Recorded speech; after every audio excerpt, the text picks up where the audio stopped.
po si Ate Edith. Ako ay head ng Outreach Ministry at kami po sa araw na ito ay may ginaganap na ministry fair. So sa ngayon po ay ini-invite namin ang lahat na mag-involve sa outreach dahil ito po ay mandated ng ating Panginoon na maibahagi ang good news.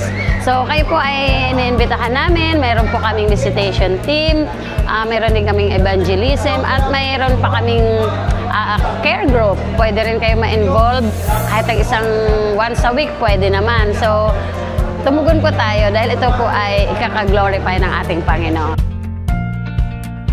We stand, we go, and we